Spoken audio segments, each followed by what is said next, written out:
बिस्मिल्लाहिर्रहमानिर्रहीम। बेटा कल हमने सेकंड लॉ ऑफ थर्मोडायनेमिक्स की एक पॉइंट पढ़ी थी, ठीक है। और उसके अंदर हमने ये बात पढ़ी थी कि आइसोबैरिक प्रोसेस जो फर्स्ट लॉ ऑफ थर्मोडायनेमिक्स का है वो हमें कहता है कि अगर हमने कोई इंजन बनाना है तो उसके लिए हमें दो रिजर्वायर्स की जरूरत पड़ेगी। एक हॉट देता जाए, दूसरा कोल्ड रिजर्वायर जो रिमेनिंग हीट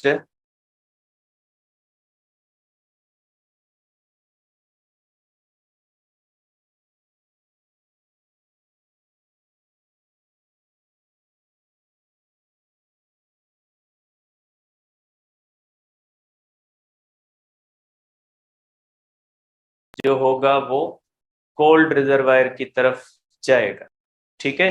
तो मैं उस पॉइंट को थोड़ा सा जो है वो वापस लिख देता हूं ताकि उस चीज की कंटिन्यूटी हो और फिर उसको आगे जो है वो डिस्कस करते हैं। बेटा हम पढ़ रहे हैं बेटा सेकंड लॉ ऑफ थर्मोडायनेमिक्स बेटा,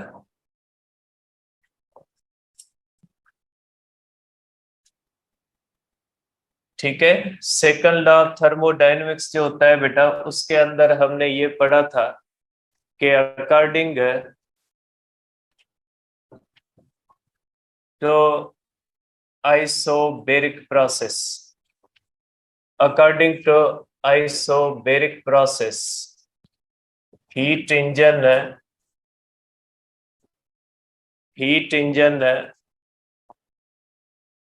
requires hot reservoir, उसके बाद इंजन मीन्स सिलेंडर पिस्टन, और उसके बाद क्या चाहिए हमें, कोल्ड रिजर्वायर, ठीक है। और कल हमने इसको डिटेल में डिस्कस भी किया था कि आइसोबैरिक प्रोसेस के मुताबिक एक हॉट रिजर्वायर होना चाहिए, उससे हीट आए, इंजन उसको वर्क में कन्वर्ट करे, बाकी रिमेनिंग हीट किस में चली जाए, बाकी रिमेनिंग हीट कोल्ड रिजर्वायर के अंदर चली जाए। मीन्स यहाँ से जो हीट आती है हॉट रिजर्वायर से हीट आती है Q1, इस हीट का कुछ हिस्सा इंजन से वर्क में जाता है, रिमेनिंग हीट जो होती है Q2 ये किस में चली जाती है, ये चली जाती है कोल्ड रिजर्वायर, ठीक है। ये हमने पढ़ा था according to the isobaric process, क्योंकि आइसोबैरिक प्रोसेस कहता है कि आपकी टोटल गिवन हीट जो होगी वो वर्क में कन्वर्ट नहीं हो सकती। जब टोटल गिवन हीट वर्क में कन्वर्ट नहीं हो सकती तो जाहिर सी बात है इंजन को जितनी भी हीट देंगे उसका कुछ हिस्सा वो वर्क में कन्वर्ट करेगा, बाकी रिमेनिंग हिस्सा जो है वो कोल्ड रिजर्वायर की तरफ फेंक देगा, ठीक है। अब आप कहेंगे कि जैसे जैसे ये हीट रिजर्वायर बेटा हीट देता जाएगा, इंजन वर्क करता जाएगा, रिमेनिंग किस में जाएगी बेटा, रिमेनिंग जाएगी कोल्ड, और कोल्ड रिजर्वायर का टेम्परेचर क्या होता जाएगा, बढ़ता जाएगा। और जिस दिन कोल्ड रिजर्वायर का टेम्परेचर हॉट रिजर्वायर के बराबर हो गया तो हीट का फ्लो क्या हो जाएगा, रुक जाएगा, और इंजन जो होगा वो काम करना छोड़ देगा। और ऐसी सूरत हाल को हम बोलते हैं unavailability of heat for useful work. ऐसी सिचुएशन को हम कहते हैं कि हीट तो है, क्योंकि हॉट रिजर्वायर भी गर्म है, कोल्ड रिजर्वायर भी गर्म होके हॉट रिजर्वायर की तरफ बन जो है वो उसके बराबर आ गया। मीन्स दोनों के अंदर बहुत ज्यादा हीट है, लेकिन फिर भी हीट का फ्लो नहीं होता, क्योंकि हीट किस वजह से फ्लो होती है, due to the difference of temperature. जब दोनों का टेम्परेचर बराबर हो जाएगा तो दोनों में हीट का फ्लो रुक जाएगा, हॉट रिजर्वायर से हीट फ्लो करके इंजन में आएगी नहीं, जब इंजन के अंदर आएगी नहीं तो वर्क कहां से होगा, ठीक है। तो आप कहोगे कि इस प्रोसेस के मुताबिक continuous supply of work is possible when temperature of hot reservoir is greater than temperature of cold reservoir, ठीक है। और when temperature of hot reservoir is equal to temperature of cold reservoir, then engine stops working बेटा। या आप कह सकते हैं कि temperature of hot reservoir becomes equal to surrounding बेटा, क्योंकि सराउंडिंग को हम कोल्ड रिजर्वायर कहते हैं। कि कोई भी इंजन तब तक काम करता रहेगा जब तक हॉट रिजर्वायर का टेम्परेचर, हॉट रिजर्वायर कौन सा होता है इंजन में बेटा, वो चीज जहां पे फ्यूल बर्न होता है, डीजल या पेट्रोल जहां पे बर्न होता है ना, उसको हॉट, क्योंकि डीजल या पेट्रोल के बर्न होने से हीट पैदा होती है, वहां से इंजन काम करता है। रिमेनिंग हीट जो होती है वो साइलेंसर या मुख्तलिफ जो भी हीट सिंक वगैरह लगे होते हैं इंजन के अंदर, वहां से किस में चली जाती है, एटमॉस्फेयर में। और ये जो एटमॉस्फेयर होता है ना बेटा, एटमॉस्फेयर को हम कंसीडर करते हैं कोल्ड रिजर्वायर, ठीक है। तो ये आप इसको इस सेंस में देख सकते हैं कि इसका जो है वो सेंस क्या बनता है बेटा। अब आ जाते हैं बेटा कि हम देखते हैं कि आइसोथर्मल प्रोसेस क्या कहता है बेटा। According to isothermal process,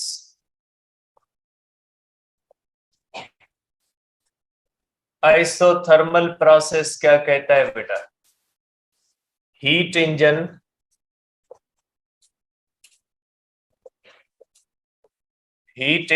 requires बेटा only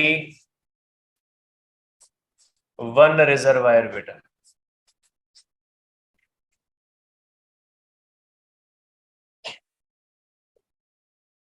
ठीक है।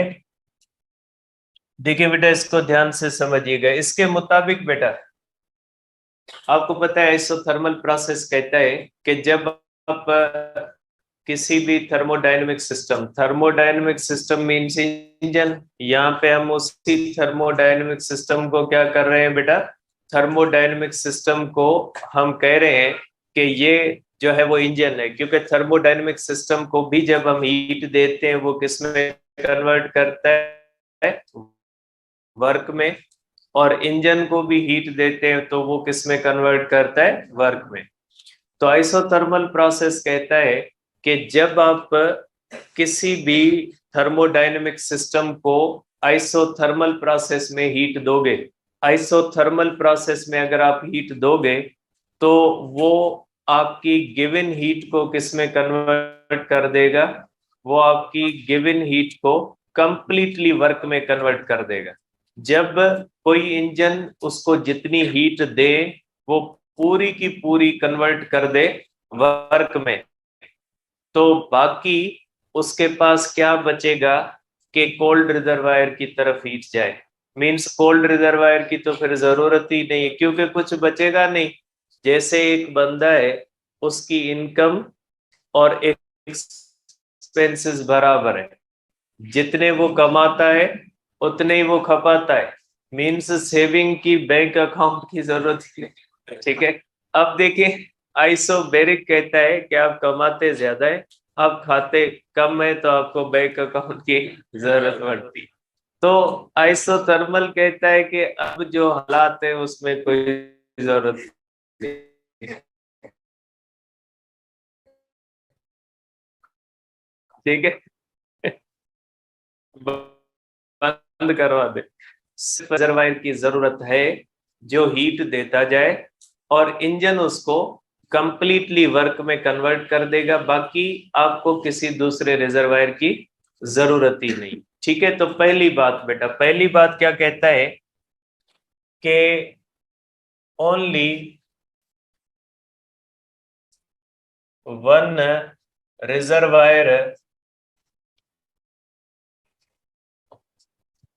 is required and continuous supply of work is possible.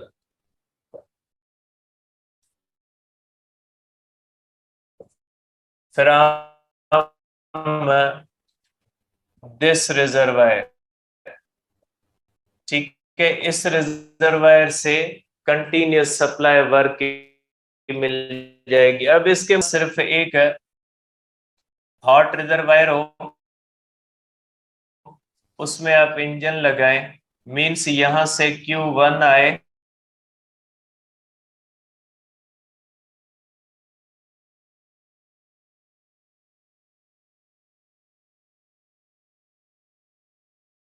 चली जाए,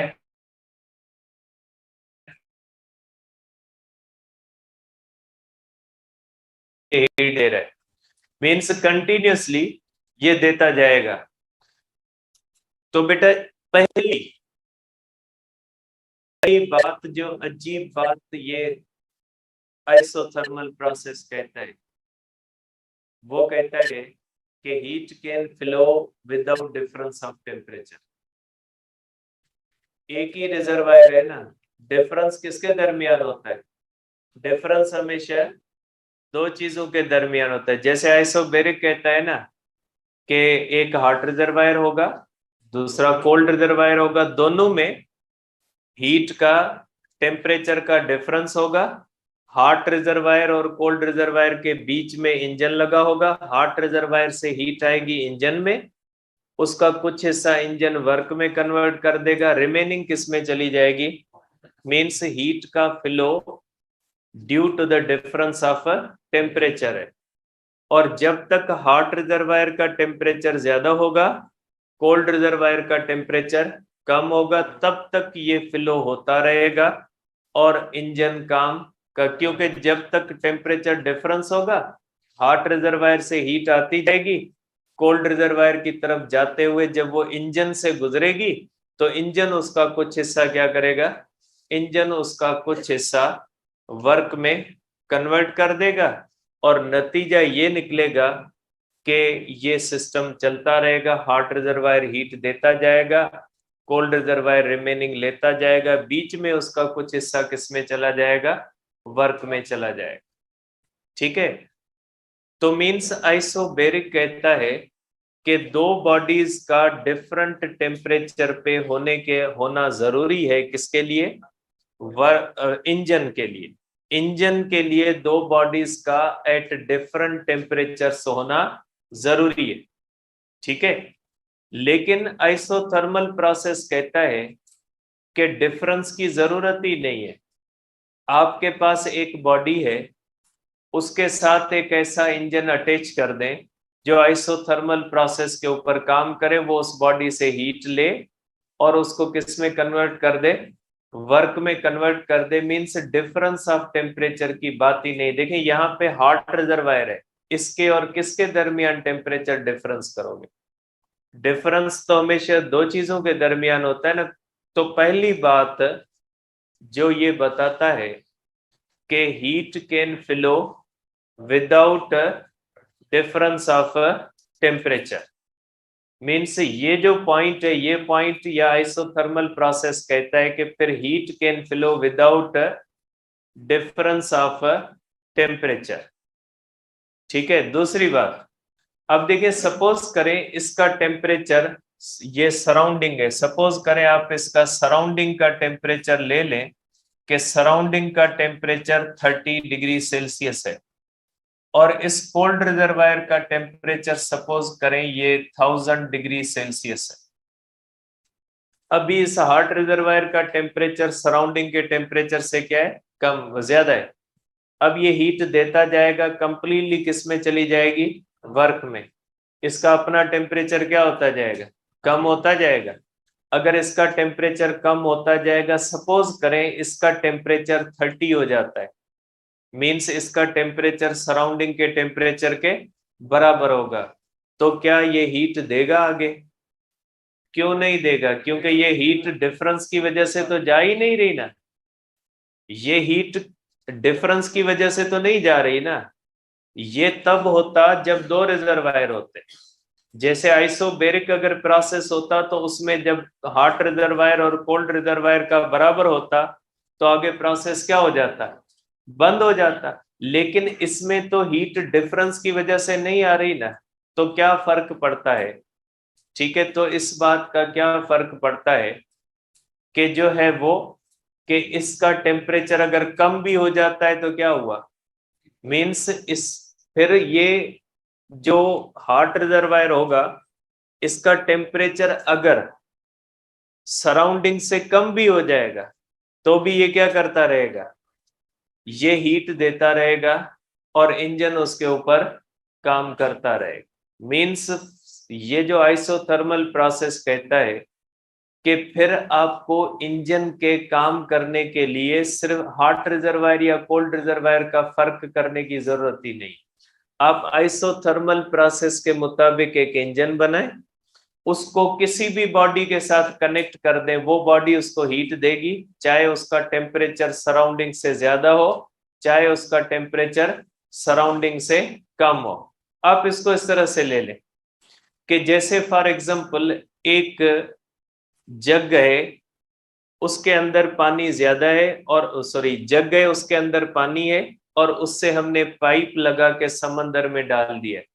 ठीक है, अब अगर उस जग को हम ऊपर पकड़ेंगे तो पानी किस तरफ जाएगा, समंदर में। जब दोनों की हम उनको इक्वल रख देंगे तो न समंदर का पानी जग में जाएगा न जग का पानी समंदर। मीन्स जग का पानी समंदर में तब तक जाएगा जब तक जग की हाइट या पोटेंशियल एनर्जी जग के पानी की ज्यादा है, किससे, समंदर से। लेकिन जब दोनों की बराबर हो जाएगी तो वो फ्लो क्या हो जाएगा, रुक जाएगा। ठीक है, लेकिन उसी जग में से जब हम पीते हैं पानी तो क्या ऐसे किसी डिफरेंस की जरूरत होती है, हम तो उसको पी लेते हैं। ऐसे थोड़ी होता है कि ऊपर करें उसके बाद पानी पिए, ऐसे तो नहीं होता ना, पानी तो हम ऐसे ही पी लेते हैं। तो यहाँ पे यही होता है कि आइसोबेरिक प्रोसेस कहता है जब तक जग का पानी ऊपर होगा तब तक वो पानी का फ्लो होता रहेगा समंदर में, मीन्स वर्क होता रहेगा। जब दोनों की लेवल बराबर हो जाएगी तो वर्क नहीं होगा। लेकिन आइसोथर्मल कहता है ऐसी जरूरत ही नहीं, आप एक ऐसा इंजन बना ले जो उसको कंप्लीटली हीट को किसमें कन्वर्ट कर दे, वर्क में। फिर आप उसको किसी ठंडी बॉडीज के साथ कनेक्ट करेंगे तो भी वो उससे हीट लेके वर्क में कन्वर्ट कर देगा, या किसी गर्म बॉडी से आप उसको कनेक्ट कर दोगे तो भी वो क्या कर लेगा, वर्क में कन्वर्ट कर लेगा। क्योंकि फिर वो जैसे हम पानी पीते हैं ना, वो पानी पीने वाला प्रोसेस हो जाएगा कि हम पानी पीते हैं भले वो गिलास नीचे हो या गिलास ऊपर हो, मसला नहीं। ठीक है, तो इस तरह से आप कह सकते हैं कि ये जो आइसोथर्मल प्रोसेस कहता है कि आप एक ऐसा इंजन बना सकते हैं जो इंजन सिर्फ एक रिजर्वायर पे काम करेगा।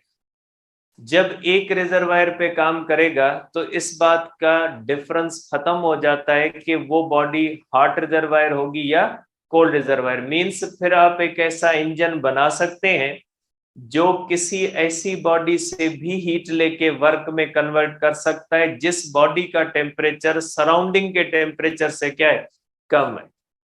ठीक है, तो ये दो चीजें बहुत ही इंपॉर्टेंट है जो फर्स्ट लॉ ऑफ थर्मोडायनेमिक्स कहता है। क्योंकि आइसोथर्मल प्रोसेस किसका है बेटा, आइसोथर्मल प्रोसेस जो है ये फर्स्ट लॉ का है।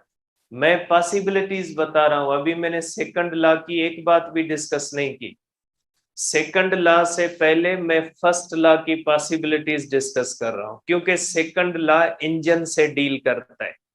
हमने इंजन को पढ़ना है कि किस तरह का इंजन हम बना सकते हैं, किस तरह का इंजन नहीं बना सकते। तो उसके लिए जरूरी है कि पहले हम फर्स्ट लॉ ऑफ थर्मोडायनेमिक्स को देखें कि फर्स्ट लॉ ऑफ थर्मोडायनेमिक्स हमें कौन सी पॉसिबिलिटीज बता रहा है इंजन बनाने की। तो फर्स्ट लॉ ऑफ थर्मोडायनेमिक्स का आइसोबेरिक प्रोसेस, अब इसको मैं दोनों चीजों को फिर जो है वो रिपीट करता हूं। देखिए, फर्स्ट लॉ का आइसोबेरिक प्रोसेस कहता है कि अगर आप हीट इंजन बनाओगे तो आपको दो रिजर्वायर की जरूरत पड़ेगी। एक हॉट रिजर्वायर जो हीट देता जाएगा और इंजन उसको वर्क में कन्वर्ट करता जाएगा, क्योंकि आइसोबैरिक पे बनने वाला इंजन 100% हीट को वर्क में कन्वर्ट नहीं करेगा, इसलिए आपको कोल्ड रिजर्वायर की जरूरत पड़ेगी। हॉट रिजर्वायर से हीट आती जाएगी, इंजन उसका हिस्सा वर्क में कन्वर्ट करेगा, रिमेनिंग किस में एक्सपेल कर देगा, रिमेनिंग चला जाएगा कोल्ड रिजर्वायर। मीन्स तब तक ये इंजन काम करता रहेगा जब तक हॉट रिजर्वायर का टेम्परेचर ज्यादा होगा और कोल्ड रिजर्वायर का टेम्परेचर कम होगा, तब तक ये इंजन काम करता रहेगा। जब ये टेम्परेचर हॉट रिजर्वायर और कोल्ड रिजर्वायर का बराबर हो जाएगा तो मीन्स इस हीट का फ्लो रुक जाएगा और इंजन काम करना छोड़ देगा। मीन्स इंजन की वर्किंग के लिए दो बॉडीज का एट डिफरेंट टेम्परेचर होना जरूरी है। ये हमें कौन बताता है? ये फर्स्ट लॉ का आइसोबैरिक प्रोसेस बताता है। ठीक है, समझ गए इस बात को? ठीक है, कि आइसोबैरिक प्रोसेस कहता है कि ये इस कंडीशन में वर्क होगा। आइसोथर्मल क्या कहता है? आइसोथर्मल कहता है कि आप कंप्लीटली हीट को वर्क में कन्वर्ट कर सकते हैं। जब हम कंप्लीटली हीट को वर्क में कन्वर्ट कर सकते हैं मीन्स हम एक ऐसा इंजन बना सकते हैं जो किसके ऊपर काम करे? सिर्फ एक रिजर्वायर के ऊपर काम करे। ठीक है, और वो हीट देता जाए, इंजन जो हो उसको किस में कन्वर्ट करता जाए? वर्क में, और रिमेनिंग कुछ बचे नहीं तो कोल्ड रिजर्वायर की कोई जरूरत ही नहीं। मींस इंजन, पहली बात जो आइसोथर्मल प्रोसेस कहता है फर्स्ट लॉ का है, ये भी फर्स्ट लॉ का है। आप ये नहीं कहिएगा सर आपने कहा था सेकंड लॉ का आइसोबैरिक प्रोसेस।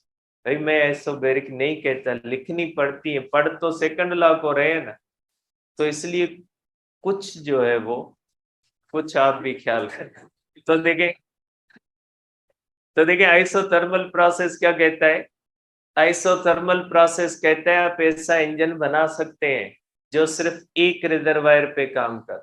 जब एक रिजर्वायर पे काम करता है तो मीन्स इस बात की तो फिर इंपॉर्टेंस ही खत्म हो जाती है कि इंजन टेम्परेचर के डिफरेंस से काम करेगा। फिर फर्स्ट लॉ कहता है कि हीट जो हीट होती है वो कंप्लीटली जब वर्क में कन्वर्ट हो जाएगी तो फिर आपको कोल्ड रिजर्वायर की जरूरत नहीं पड़ेगी। ठीक है, दूसरी बात ये जो है वो आइसोथर्मल प्रोसेस कहता है कि फिर भले उस हॉट रिजर्वायर का टेम्परेचर अगर सराउंडिंग के टेम्परेचर से कम भी हो जाएगा फिर भी वो हीट देता रहेगा और इंजन काम करता रहेगा, क्योंकि डिफरेंस की बात तब आती है जब दो रिजर्वायर हो। जहां पे रिजर्वायर ही एक है तो डिफरेंस की कोई बात ही नहीं आती। तो आइसोथर्मल प्रोसेस दो बहुत ही इंपॉर्टेंट बातें बताता है। पहली बात ये बताता है कि हीट जो होती है वो टेम्परेचर के डिफरेंस के सिवा भी फ्लो कर सकती है, क्योंकि यहाँ पे हॉट रिजर्वायर होगा, वो इंजन को हीट देता जाएगा और वो किसमें कंप्लीट करेगा? वो वर्क में। मींस डिफरेंस तो है ही नहीं ना, हॉट रिजर्वायर हीट दे रहा है विदाउट एनी डिफरेंस, कोई और डिफरेंस है ही नहीं, तो ये हीट जो होगी वो किसमें चली जाएगी? ये heat work means heat can flow without difference of temperature. दूसरी बात कि ये हीट देता जाएगा, इसका अपना टेम्परेचर सराउंडिंग के टेम्परेचर से क्या हो जाएगा? सराउंडिंग के टेम्परेचर से कम हो जाएगा, फिर भी ये क्या करेगा? फिर भी हीट देता रहेगा। मींस अब ये जब इसका टेम्परेचर सराउंडिंग के टेम्परेचर से कम हो गया तो हम इसको क्या कहेंगे? ये कोल्ड बॉडी बन गई। अब ये कोल्ड बॉडी हीट दे रही है, means heat can also flow from cold body to hot body आप कह लें, या heat can flow from cold body आप कह लें, कि हीट कोल्ड बॉडी से भी फ्लो कर सकती है। जरूरी नहीं है कि हीट कहां से फ्लो करे? हॉट बॉडी से। Means heat can flow from cold body to the hot body. Without any external energy, क्योंकि आप तो कुछ नहीं दे रहे ना, इंजन क्या कर रहा है, इंजन इसको कंप्लीटली किसमें कन्वर्ट कर रहा है, वर्क में कन्वर्ट कर रहा है।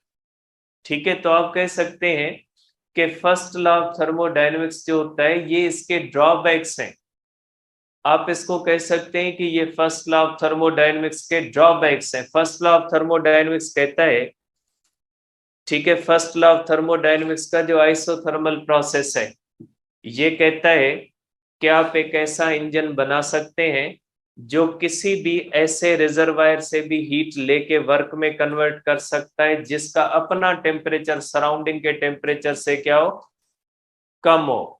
ज्यादा वाला तो आइसोबैरिक भी कहता है, लेकिन आइसोथर्मल कहता है आप किसी ऐसे रिजर्वायर से हीट लेके भी वर्क में कन्वर्ट कर सकते हो जिसका टेम्परेचर सराउंडिंग के टेम्परेचर से क्या होगा, कम। क्योंकि इस इंजन के अंदर डिफरेंस की बात ही नहीं होती, इसमें जस्ट कोई भी चीज हो वो हीट दे और इंजन उसको किसमें कन्वर्ट कर दे, वर्क में। चाहे वो हॉट रिजर्वायर हो, चाहे वो कोल्ड रिजर्वायर हो, चाहे उसका टेम्परेचर सराउंडिंग से ज्यादा हो, चाहे उसका टेम्परेचर सराउंडिंग के बराबर हो, चाहे उसका टेम्परेचर सराउंडिंग से कम हो, वो इंजन को हीट देता रहेगा और इंजन किसमें कन्वर्ट करता रहेगा, वर्क में। कोल्ड रिजर्वायर की जरूरत ही तब पड़ती है जब 100% हीट वर्क में कन्वर्ट नहीं होती। अब इसकी बुनियाद पे आपके बुक में एक एग्जांपल दिया हुआ है। सपोज करें आप में से किसी इंजीनियर ने ऐसा इंजन बना लिया, ठीक है, आप भी माशाल्लाह कुछ इंजीनियर होंगे, बड़े इंजीनियर बनोगे, तो जहाज ठाइंदे होगी, ठीक है। तो देखिए, मैं अक्सर कहता हूँ कि ये हमारे इंजीनियर एरोप्लेन बनाएंगे, उसके अंदर उड़ेंगे, तो या तो बिल्कुल ऊपर चले जाएंगे उड़ के, मुझे तो यही लगता है कि ये उड़ के ऊपर ही जाना पड़ेगा इनके साथ। तो देखिए, अगर फॉर एग्जांपल आप में से कोई ऐसा इंजन बना लेता है, ठीक है, मीन्स एक ऐसा इंजन बना लेता है जिसको आप जिस चीज के साथ कनेक्ट करो, ठीक है, उससे हीट लेके वर्क में कन्वर्ट कर देगा, चाहे उसका टेम्परेचर ज्यादा हो चाहे उसका टेम्परेचर कम हो, मसला ही नहीं। अब ऐसे इंजन को आप एक शिप के अंदर, मैं वही एग्जांपल दे रहा हूं जो आपके बुक में, अब ऐसे ही इंजन को आप शिप के अंदर कनेक्ट कर दें। आपने उस शिप के अंदर लगा और उस शिप को आप ले जाए समंदर के अंदर। बेटा आपको पता है पानी का टेम्परेचर सराउंडिंग के टेम्परेचर से क्या होता है, सबसे कम होता है। अगर ऐसी शिप को आप समंदर में छोड़ोगे तो समंदर के अंदर बहुत ज्यादा पानी है, ठीक है, आपको पता है कि 3 हिस्से पानी है, उसके अंदर बहुत ज्यादा जो है वो एनर्जी पड़ी हुई है। तो ये शिप का इंजन क्या करेगा, उस पानी से हीट लेगा और उसको किस में कन्वर्ट कर देगा, वर्क में, और शिप जो है वो चलती रहेगी बगैर किसी फ्यूल के। Means first law of thermodynamics कहता है आप एक ऐसा इंजन बना सकते हो जो बगैर फ्यूल के काम करेगा। आइसोथर्मल प्रोसेस मीन्स उसको आप कहेंगे कि उसको शिप को आप डाल दो समंदर में, समंदर का टेम्परेचर सराउंडिंग से कम होता है, क्योंकि पानी का टेम्परेचर सराउंडिंग से क्या होता है, कम। क्योंकि आइसोथर्मल प्रोसेस इस बात के ऊपर पाबंदी हटा देता है कि हमेशा इंजन के लिए हॉट रिजर्वायर चाहिए, ये कहता है ऐसे कुछ भी नहीं है। मीन्स इंजन जो होगा वो किसी भी चीज से हीट ले लेगा, ठीक है। जैसे एक आदती होता है ना उधार मांगने वाला, ठीक है, तो वो किसी से भी उधार मांग, ठीक है, आप समझे ये कैसा है कि ये इसकी हैबिट है कि जहां से मिले ठीक है। अब मैं आगे नहीं जा सकता क्योंकि आप भी समझते हो कि ऑन एयर चीजें जा रही है और लोग उठा लेते हैं उनको। तो देखिए, आप कह सकते हैं कि ये इस तरह से इंजन बनेगा कि इसको जस्ट कोई भी बॉडी उससे ये हीट ले लेगा, इसके लिए किसी टेम्परेचर की जरूरत, डिफरेंस की जरूरत ही नहीं। तो अगर ऐसे इंजन को आप शिप में लगा के शिप को पानी के अंदर रखोगे तो शिप जो होगी उसका इंजन समंदर के पानी से हीट लेता रहेगा, उसको वर्क में कन्वर्ट करता रहेगा और किसी भी फ्यूल की जरूरत नहीं पड़ेगी। एक्चुअली ये फर्स्ट लॉ ऑफ थर्मोडायनेमिक्स के ड्रॉबैक्स कहलाते हैं, ठीक है, ये फर्स्ट लॉ ऑफ थर्मोडायनेमिक्स के ड्रॉबैक्स कहलाते हैं जिनको कवर करने के लिए आया सेकंड लॉ ऑफ थर्मोडायनेमिक्स। ठीक है, तो आप कह सकते हैं कि सेकंड लॉ ऑफ थर्मोडायनेमिक्स ने फर्स्ट लॉ ऑफ थर्मोडायनेमिक्स को कवर दिया, कि फर्स्ट लॉ ऑफ थर्मोडायनेमिक्स कुछ ऐसी बातें कह रहा है जिनका प्रैक्टिकली होना पॉसिबल नहीं है, तो उनको जो है वो बैलेंस करने के लिए आया सेकंड लॉ ऑफ थर्मोडायनेमिक्स। इसकी पहली स्टेटमेंट है बेटा, पहली स्टेटमेंट है जिसको हम कहते हैं kelvin Planck statement. Kelvin Planck statement बेटा, ठीक है। केल्विन प्लांक स्टेटमेंट आपके बुक के हिसाब से मैं लिख लेता हूं, इसको आप सिंपली केल्विन स्टेटमेंट भी कह सकते हैं बेटा, इसको आप सिंपली केल्विन स्टेटमेंट भी कह सकते हैं। ठीक है, इसमें ये होता है बेटा, इसमें ये होता है कि it is possible, it is impossible बेटा, it is impossible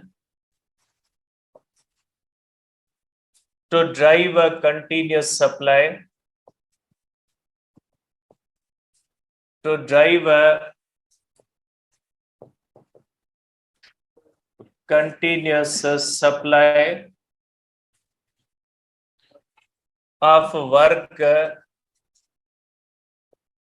by cooling a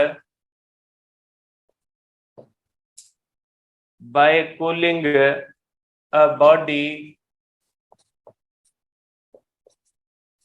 to a temperature, ठीक है, cooling a body to a temperature lower than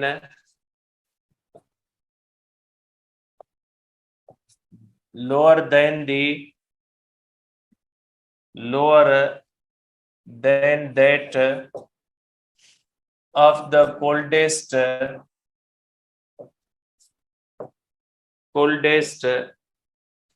of its surroundings बेटा। ठीक है, या आप कह सकते हैं कि it is impossible that engine can be 100% efficient, या आप ये भी कह सकते हैं 100% conversion of heat into work is not possible।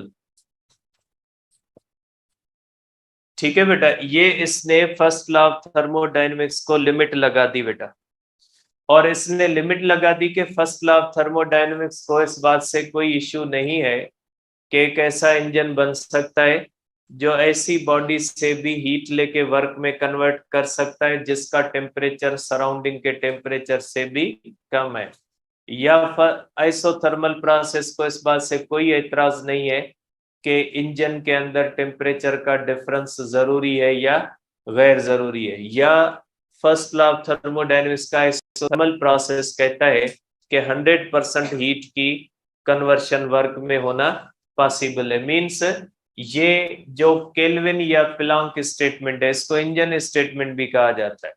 इसके मुताबिक ये स्टेटमेंट कहती है कि जब तक ये स्टेटमेंट कहती है कि आइसोबैरिक प्रोसेस वाला इंजन बन सकता है, आइसोथर्मल प्रोसेस वाला इंजन नहीं बनेगा। सिंपल वर्ड्स में कि जो आइसोबैरिक प्रोसेस कहता है कि दो रिजर्वायर चाहिए होंगे, एक हॉट रिजर्वायर, दूसरा कोल्ड रिजर्वायर। हॉट रिजर्वायर से हीट आती जाएगी, कोल्ड रिजर्वायर वर्क में कन्वर्ट करता रहेगा। ये तब तक होता रहेगा जब तक हॉट रिजर्वायर का टेम्परेचर ज्यादा होगा, कोल्ड रिजर्वायर का टेम्परेचर कम होगा। जब दोनों का टेम्परेचर बराबर हो जाएगा उस वक्त जो है वो इंजन काम नहीं करेगा। अब सिंपली ये कहता है कि आइसोबैरिक प्रोसेस का इंजन बन सकता है, आइसोथर्मल प्रोसेस का इंजन नहीं बन सकता। ठीक है, और ये जो होती है ना, इसको प्लांक कांस्टेंट, प्लांक्स स्टेटमेंट कहा जाता है। ये दो स्टेटमेंट्स है, एक केल्विन की स्टेटमेंट है और दूसरी किसकी होती है, प्लांक की स्टेटमेंट है। ठीक है, अब इसका मतलब ये नहीं है, ये फर्स्ट लॉ ऑफ थर्मोडायनेमिक्स कहता है कि आप ये नहीं समझिएगा कि जब ये स्टेटमेंट, इसका मतलब ये नहीं है कि heat can not flow from cold body to the hot body. क्या आप ये नहीं समझिएगा कि हीट हमेशा हॉट बॉडी से किस तरफ फ्लो करती है, cold body. Heat can also flow from cold body to the hot body, लेकिन फर्स्ट लॉ की तरह नहीं होगा कि फर्स्ट लॉ कहता है कि किसी भी कोल्ड बॉडी से आप हीट लेके वर्क में कन्वर्ट कर सकते हैं। तो ये लॉ कहता है ऐसा नहीं होगा, कोल्ड बॉडी से हॉट बॉडी तक हीट जा सकती है, लेकिन वो स्पॉन्टेनियस फ्लो नहीं होगा। स्पॉन्टेनियस फ्लो जो होता है वो खुद ब खुद होने वाला, और स्पॉन्टेनियस फ्लो किस तरफ होता है, from hot body to the cold body होता है। स्पॉन्टेनियस फ्लो जो होता है वो from hot body to the cold body होता है। जबकि अगर आप चाहो तो हीट फ्लो कर सकती है from cold body to the hot body, लेकिन उसके लिए आपको एक्सटर्नल एनर्जी देनी होगी। कि फर्स्ट लॉ की तरह नहीं कि बगैर किसी एक्सटर्नल एनर्जी के हीट फ्लो कर जाएगी from cold body to the hot body, ऐसे नहीं होगा। हीट फ्लो कर जाएगी from cold body to the hot body, लेकिन उसके लिए आपको क्या करना पड़ेगा, उसके लिए आपको एक्सटर्नल वर्क करना पड़ेगा। तो ये हमारे पास है बेटा, ये है क्लासियस स्टेटमेंट बेटा। ठीक है, क्लासियस स्टेटमेंट या इसको रेफ्रिजरेटर स्टेटमेंट कहा जाता है बेटा। देखिए बेटा, ये हमारे पास है क्लासियस स्टेटमेंट। ठीक है, तो क्लासियस स्टेटमेंट का मकसद होता है बेटा कि it is impossible, it is impossible, it is impossible to cause heat, to cause heat to flow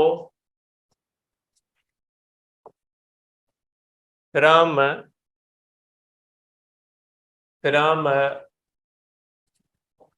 cold body to a hot body, to a hot body without the expenditure,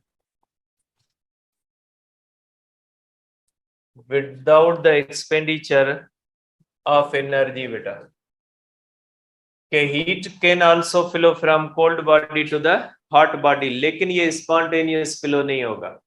spontaneous flow वो होता है जिसके अंदर heat बगैर किसी external energy के flow करे, जैसे नेचुरली होता है। हॉट बॉडी से किस तरफ फ्लो करती है, कोल्ड बॉडी की तरफ फ्लो करती है। ठीक है, तो बेटा आप कह सकते हैं कि ये क्लासियस स्टेटमेंट है और ये कहती है कि ये इम्पॉसिबल है, ऐसा नहीं हो सकता कि हीट फ्लो करे from cold body to the hot body बगैर एनर्जी के, जैसे प्रिडिक्ट करता है फर्स्ट लॉ ऑफ थर्मोडायनेमिक्स। तो ये हो गए बेटा हमारे पास दो स्टेटमेंट्स।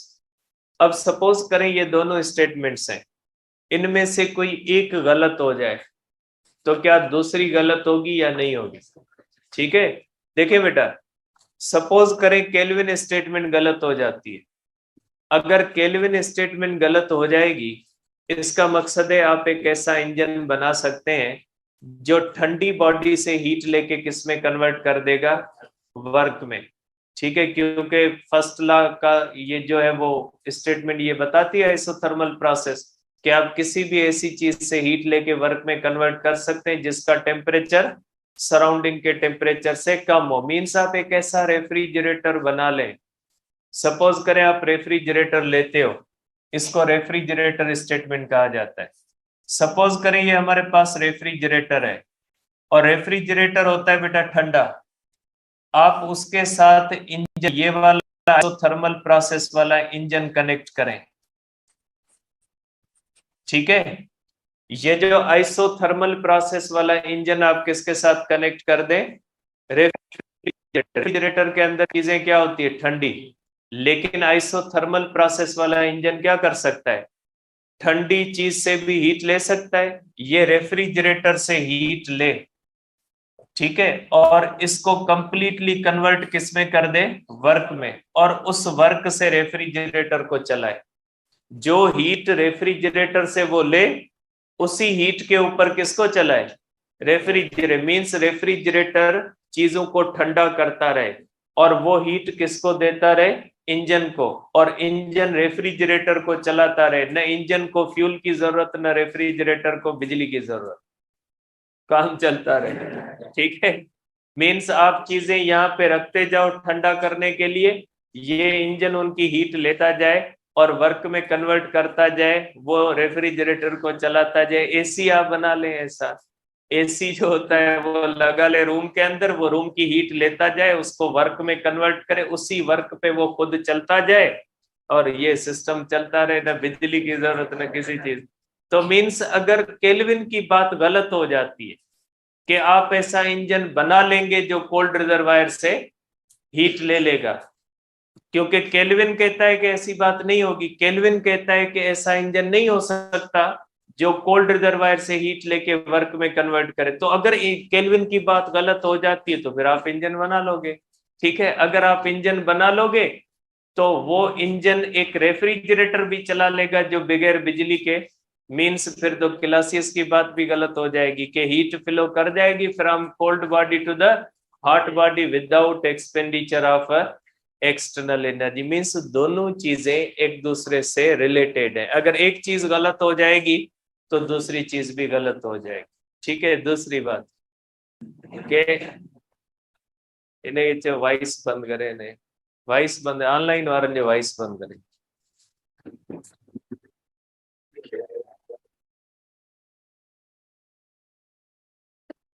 वॉइस बंद करे। सवेर गांव दिशा पे जिया आयो है।